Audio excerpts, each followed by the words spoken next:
அனைவருக்கும் வணக்கம். மீனராசிக்காரர்களுக்கு ஜனவரி மாதம் 27ஆம் தேதி முதல் லாபஸ்தானத்தில் சூரியனுடன் இணைந்து சஞ்சரிக்கக்கூடிய புதனின் அமைப்பு காரணமாக புத ஆதித்ய யோகம் நிறைந்து கிடைக்கக்கூடிய ஒரு இனிமையான தருணமாக பார்க்கப்படுகிறது. 10ஆம் இடமாகிய ஜீவனஸ்தானத்தில் சஞ்சரித்த புதன் லாபஸ்தானத்திற்கு மாறுவது இங்கு ஏற்கனவே சஞ்சரிக்கக்கூடிய சூரியனுடன் இணைந்து சஞ்சரிப்பதால் அபரிவிதமான லாபம், இரட்டிப்பு நன்மை நிறைந்து கிடைக்கக்கூடிய ஒரு தருணமாக அமைய போகிறது. ஏனென்றால் மீனராசிக்காரர்களுக்கு 4 மற்றும் 7ஆம் இடத்தின் அதிபதியாக இருக்கிறாருங்க. அதாவது சப்தமாதிபதியும் சுகாதிபதியுமாக இருக்கக்கூடிய புதன் மிக வலுவாக லாபஸ்தானத்திற்கு வருவது நல்ல முன்னேற்றத்தை நிறைந்து கொடுக்கக்கூடிய ஒரு அமைப்பாக பார்க்கப்படுகிறது. அது மட்டுமல்லாது அவருடைய சுக பார்வையானது 7ஆம் பார்வையானது 5ஆம் இடத்தில் கிடைக்கிறதுங்க. சப்தம பார்வையாக பூர்வ புண்ணிய ஸ்தானத்தை பார்ப்பதால் அனைத்து விதமான பணிகளிலும் நன்மை நிறைந்து கிடைப்பதற்கான வாய்ப்பும் யோகமும் நிறைந்த ஒரு தருணமாக பார்க்கப்படுகிறது.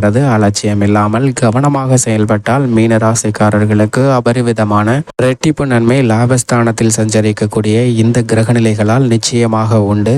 27/1/2024 முதல் மகர ராசியில் சஞ்சரிக்கக்கூடிய சூரியனுடன் இணைந்து சஞ்சரிக்க போகிறார் அறிவுக்கு அதிபதியும் வித்யாகாரருமாக இருக்கக்கூடிய புதன். எனவேதான் சூரியன் புதன் இணைவு காரணமாக புத ஆதித்ய யோகம் நிறைந்த ஒரு தருணமாக பார்க்கப்படுகிறது. இப்படிப்பட்ட இந்த தருணத்தில் அலட்சியம் இல்லாமல் அவசியமாக கண்ணும் கருத்துமாக செயல்பட்டால் நிறைந்த நன்மை கிடைப்பதற்கான வாய்ப்பும் யோகமும் உருவாகிறது என்பதை தெளிவாக எடுத்து காட்டுகின்றன. சூரியன் மற்றும் புதன் இணைந்து ஒரே ராசியில் மகர ராசியில் சஞ்சரிப்பதை தெளிவாகவும் துல்லியமாகவும் எடுத்து காட்டுகிறது. எனவேதான் புத ஆதித்ய யோகம் நிறைந்த இந்த தருணத்தில் எப்பேற்பட்ட இக்கலான சிக்கல்கள் ஏற்பட்டாலும், தவிர்க்க முடியாத சங்கடங்கள் நிகழ்ந்தாலும் அவற்றை சாதகமாக மாற்றிக்கொள்வதற்கான தெளிந்த அறிவாற்றலும் துரித செயல்பாடுகளும் நிறைந்து கிடைக்கக்கூடிய ஒரு இனிமையான தருணமாக புத ஆதித்ய யோகம் நிறைந்து கிடைக்கிறது.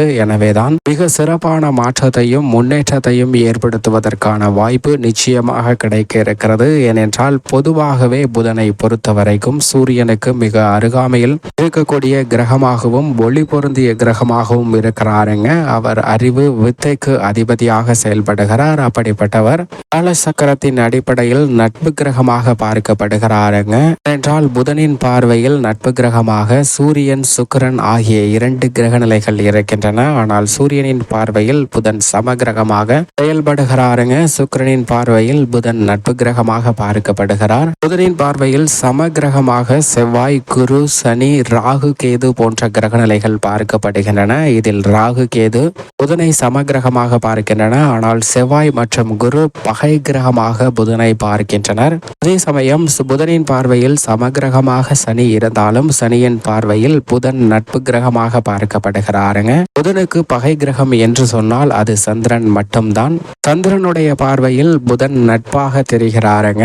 ஏனென்றால் அறிவுக்கு அதிபதியாக இருக்கக்கூடிய புதன் எப்படி அளவற்ற அறிவை வழங்குகிறாரோ அதே போன்று சந்திரனும் தெளிந்த அறிவாற்றலை கொடுக்கக்கூடியவராக பார்க்கப்படுகிறார். எனவேதான் சந்திரனின் பார்வையில் புதன் நட்பு கிரகமாக பார்க்கப்படுகிறார். ஆனால் புதனின் பார்வையில் சந்திரன் பகை கிரகமாக பார்க்கப்படுகிறாருங்க. எனவேதான் சந்திரனின் ஆட்சி வீடான கடகராசி அவருக்கு பகை வீடாக பார்க்கப்படுகிறது. ஆனால் அதே சமயம் புதனினுடைய ஆட்சி வீடாக மிதுன ராசியும் கன்னிராசியும் பார்க்கப்படுகிறது. உச்ச வீடாக கன்னிராசி இருக்கிறது. நீச்ச வீடாக குருவின் ஆட்சி வீடான மீன ராசி பார்க்கப்படுகிறதுங்க. பொதுவாகவே ஒருவருடைய ஜாதக அமைப்பில் புத ஆதித்ய யோகம் நிறைந்து கிடைக்கிறது என்றால் வாழ்வில் எப்பேற்பட்ட இன்னல்கள் சிக்கல்கள் சந்தித்தாலும் அவற்றை தங்களுக்கு சாதகமாக மாற்றி மகிழ்ச்சி நிறைந்தவையாக மாற்றிக்கொள்வதற்கான யோகம் நிச்சயமாக உருவாகும். அது மட்டுமல்லாது புதன் ஒருவருடைய ஜாதக அமைப்பில் சுபத்துவ பாதையில் சஞ்சரிக்கும் போது 2, 4, 5, 7, 9 மற்றும் 11 ஆகிய இடங்களில்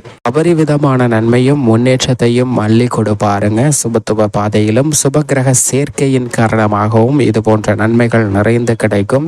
ஆனால் அதே சமயம் பாவ கிரக சேர்க்கையின் காரணமாக சுபத்துவ பாதையிலிருந்து நீங்கும் போது 3, 6, 10, 11 ஆகிய இடங்களில் அபரிவிதமான நன்மை நிறைந்து கிடைப்பதற்கான வாய்ப்பு உருவாகிறது. இருக்கிறது. தற்போது முதன்மை கிரகமும் உஷ்ண கிரகமுமாக இருக்கக்கூடிய சூரியனுடன் இணைந்து சஞ்சரிப்பதால் நிச்சயமாக எவ்வளவு பெரிய சிரமங்கள் ஏற்பட்டாலும் அவற்றை சாதகமாக மாற்றிக்கொள்ளக்கூடிய தெளிந்த அறிவாற்றலை கொடுக்க போகிறாருங்க புதன். ஏனென்றால் புதன் சாதகமற்று இருந்தால் அவர் மிக எளிதாக முடிக்க வேண்டிய காரியங்களை கூட சிக்கலாக மாற்றிக்கொள்வதற்கான வாய்ப்பு உருவாகும். எனவேதான் புதன் கெட்டால் புத்தி கெட்டுவிடும் என்பார்கள். அப்படிப்பட்ட புதன் வலுவாகவும் சாதகமாகவும் சஞ்சரிக்கும் போது அபரிவிதமான நன்மை நிச்சயமாக கிட்டும் என்பதில் சந்தேகமே இல்லை. விபரீத ராஜ யோகத்தை அள்ளி கொடுக்கக்கூடிய ஒரு வலுவான கிரகமாக பார்க்கப்படுபவர் தான் புதன். அப்படிப்பட்டவர் தற்போது முதன்மை கிரகமாக இருக்கக்கூடிய சூரியனுடன் இணைந்திருப்பதால் அதிவிரைவாக ஆளுமையுடன் அனைத்து விதமான பணிகளையும் மிக சிறப்பாக செய்து முடிப்பதற்கான வாய்ப்பு நிச்சயமாக கிடைக்க இருக்கிறது.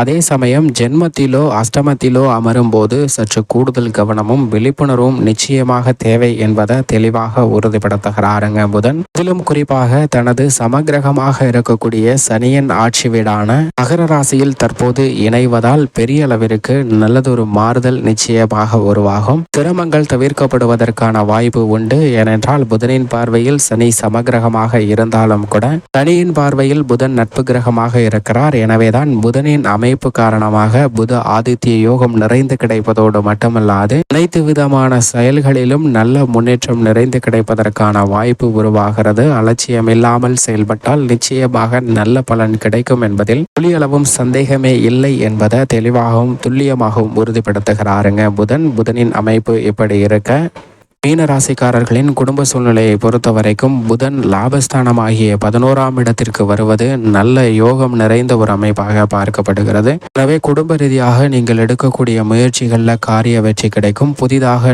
நிலம் வாங்குவதற்கான யோகம் உண்டு. சொந்த வீடு, புதிதாக வாகனம், ஆடை ஆபரண சேர்க்கை போன்ற அனைத்தும் கிடைப்பதற்கான அதிர்ஷ்ட யோக வாய்ப்புகள் நிறைந்த ஒரு தருணமாக பார்க்கப்படுகிறது. புத ஆதித்ய யோகம் நிறைந்து கிடைப்பதால் தொழில்துறை வியாபாரத்துறையில் வெற்றி நடை போடுவதற்கான வாய்ப்பும் யோகமும் நிறைந்து கிடைக்கக்கூடிய ஒரு தருணமாக பார்க்கப்படுதுங்க.